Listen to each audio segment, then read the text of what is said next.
محترم ناظرین، السلام علیکم ورحمۃ اللہ وبرکاتہ۔ امید ہے کہ آپ سبھی حضرات خیر و عافیت سے ہوں گے۔ اللہ آپ کو اسی طرح ہمیشہ خوش و خرم رکھے۔ دوستو، جیسا کہ آپ حضرات کو معلوم ہے،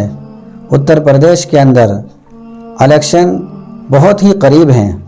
تو اس لیے اس سلسلے میں مجھے چند باتیں عرض کرنی ہیں اور یہ بتلانا ہے کہ شریعت کی نظر میں ووٹ کا کیا حق ہے۔ چونکہ اس سلسلے میں ہم لوگوں سے بہت زیادہ غفلت ہو جاتی ہے اور ہم لوگ اس مسئلے میں غفلت کا شکار رہتے ہیں۔ بعض لوگ تو یہ سمجھتے ہیں کہ یہ کوئی دینی مسئلہ ہے ہی نہیں، کہ سیاست کا دین سے کوئی تعلق ہی نہیں ہے، حالانکہ ایسا نہیں۔ علماء کرام نے ووٹ کی حیثیت یہ گواہی کی حیثیت قرار دی ہے۔ اب ووٹر جس کو ووٹ دے رہا ہے، گویا کہ وہ اس بات کی گواہی دے رہا ہے کہ میری نظر میں یہ شخص اس کام کی اہلیت رکھتا ہے۔ اور قرآن کریم کے اندر گواہی کو چھپانے پر وعید ہے۔ قرآن کریم میں ہے وَلَا تَكْتُمُوا الشَّهَادَةَ وَمَن يَكْتُمُهَا فَإِنَّهُ آثِمٌ قَلْبُهُ، کہ تم لوگ گواہی کو بالکل مت چھپاؤ۔ اگر کوئی شخص گواہی کو چھپائے گا تو اس کا دل گنہگار ہوگا۔ اسی طریقے سے ایک جگہ ارشاد فرمایا وَمَنْ أَظْلَمُ مِمَّنْ كَتَمَ شَهَادَةً عِنْدَهُ مِنَ اللَّهِ، کہ سب سے بڑا ظالم وہ شخص ہے جو گواہی کو چھپائے۔ اسی طریقے سے اللہ کے نبی صلی اللہ علیہ وسلم کا ارشاد ہے کہ جب کسی کو گواہی کے لیے بلایا جائے اور وہ گواہی کو چھپا لے، گواہی نہ دے، گویا کہ اس نے جھوٹی گواہی دی۔ تو اس لیے یہ خیال بالکل نکال دینا چاہیے کہ یہ شرعی مسئلہ نہیں ہے، یہ دنیاوی مسئلہ ہے، ایسا نہیں، بلکہ یہ شرعی مسئلہ ہے، دین کا مسئلہ ہے۔ اب ہمیں یہ سوچنا ہے اور یہ خیال کرنا ہے کہ ہماری ووٹ کا استعمال صحیح کیسے ہو جائے، اور صحیح اسی وقت ہوگا جب کہ ہم باہمی مشورے سے اور سوچ و وچار ہم کریں کہ شریعت کو فائدہ کس شخص سے ہو سکتا ہے، کہ کون شخص ایسا ہے جو اسلام اور اہل اسلام کو فائدہ پہنچا سکتا ہے۔ اب بعض لوگ یہ کہہ سکتے ہیں کوئی شخص ایسا ہے ہی نہیں، سب تو ہمیں نقصان پہنچانے پر تلے ہوئے ہیں۔ تو اس کا جواب یہ ہے، اگر سارے ہی ایسے ہوں جو اسلام اور اہل اسلام کو نقصان پہنچانے والے ہیں، تو پھر یہ دیکھنا پڑے گا کہ کس سے کم نقصان ہو سکتا ہے۔ اگر ایسا کوئی شخص ہے جس سے کم نقصان ہو سکتا ہے تو پھر اس کو آگے بڑھائیں۔ بعض لوگ یہ خیال کرتے ہیں کہ ہماری ووٹ سے، ایک ووٹ سے کیا ہو جائے گا۔ نہیں میرے دوستو، اس سے بہت کچھ ہو سکتا ہے۔ ایک ہی ووٹ سے کامیابی اور ناکامی ہو سکتی ہے،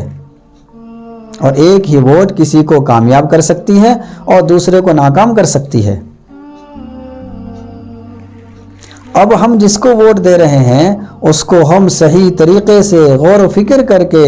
اور دین کا فائدہ سامنے رکھ کر اور قرآن و حدیث کا پیغام سامنے رکھ کر ہمیں ووٹ دینی ہے۔ اگر ہم ایسا نہیں کریں گے تو پھر ہم قرآن و احادیث کے اندر جو وعید آئی ہیں ہم اس کے مستحق ہو جائیں گے، اور ہم اللہ اور اس کے رسول کی نظر میں ہم لوگ مجرم ثابت ہو جائیں گے۔ تو اگر ہم کسی کو ووٹ دے رہے ہیں، اگر ہماری ووٹ صحیح چلی گئی اور ہم نے صحیح غور و فکر کر کے باہمی نیک لوگوں سے مشورہ کر کے ہم نے اپنی ووٹ کا صحیح استعمال کیا اور وہ شخص کامیاب بھی ہو گیا، تو اس کا کتنا بڑا فائدہ ہے۔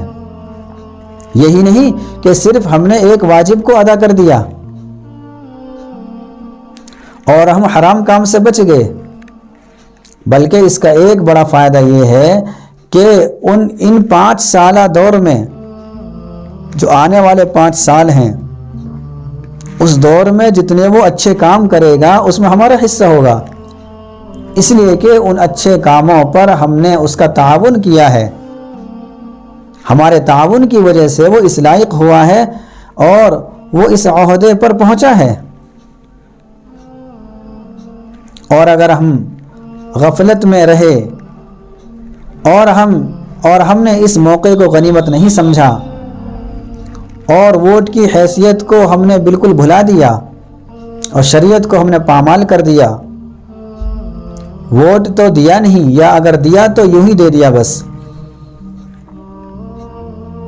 جو ہماری نظر میں غلط ہے ہم نے اس کو دے دیا کسی تعلق کی بنا پر،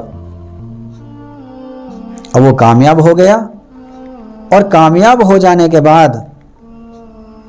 اور وہ جتنے غلط کام کرے گا ان میں ہمارا حصہ ہو جائے گا۔ بعض مرتبہ یہ دل میں خیال آتا ہے کہ جس کو ہم نے ووٹ دیے وہ تو ہار گیا، تو پھر تو کوئی مسئلہ نہیں ہونا چاہیے۔ نہیں میرے دوستو، ایسا بھی نہیں ہے، اس لیے کہ جس کو ہم نے ووٹ دی ہے ہم نے سوچ وچار کر کے اور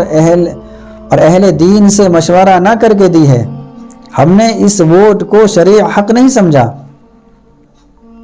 ہماری اس کوتاہی کی وجہ سے دوسرا آگے نکل گیا، تو گویا کہ ہم نے دوسرے کا تعاون کر دیا ظلم و ستم پر، شر اور فساد پر۔ اب جتنے ظلم و ستم وہ اپنے دور میں کرے گا اور جتنے وہ کرتوت کرے گا اس میں بھی ہمارا حصہ ہو جائے گا۔ اس لیے ہمیں بہت زیادہ اس معاملے پر ہمیں سوچنا چاہیے اور شریعت کو سامنے رکھ کر ہمیں فیصلہ کرنا چاہیے، اور اللہ سے ساتھ کے ساتھ دعا بھی کریں کہ اللہ ہمارے حق میں اور تمام لوگوں کے حق میں، چاہے وہ کسی بھی مذہب سے تعلق رکھتے ہوں، سب کے حق میں یا اللہ خیر کا معاملہ فرما، چونکہ ظالم سے سبھی پریشان رہتے ہیں، ایسا نہیں کہ خاص طبقے کے لوگ ہی پریشان ہوں، سبھی پریشان رہتے ہیں۔ اس لیے سب اللہ تعالیٰ کی طرف لوبی لگائیں اور پھر اس معاملے میں بہت زیادہ غور و فکر کر کے کسی ایک کو جس کے بارے میں اچھا گمان ہو اور اچھی رائے قائم ہو جائے اکثر لوگوں کی، تو اس کو آگے بڑھا دیں۔ اب اس میں یہ نہیں دیکھنا کہ ہمارا عزیز و اقارب تو فلاں ہیں، ہم دوسرے کو کیوں دیں، چونکہ قرآن کریم میں یہ بھی ہے کہ جب تم معاملہ کرو کسی کے ساتھ تو انصاف کا معاملہ کرو، انصاف کی بات کہو، چاہے وہ تمہارا عزیز و اقارب ہو یا دوسرا ہو، حق بات کہو۔ تو اس لیے ہمیں اس معاملے میں بہت زیادہ غور و فکر کر کے صحیح فیصلہ کرنا ہے تاکہ ہمارا فیوچر اور ہمارا مستقبل روشن ہو جائے اور تمام لوگ خوشی کے ساتھ زندگی بسر کریں۔ اللہ تعالیٰ مجھے بھی اور آپ سبھی حضرات کو ان تمام باتوں پر عمل کرنے کی توفیق نصیب فرمائے۔ آمین، وآخر دعوانا الحمدللہ رب العالمین۔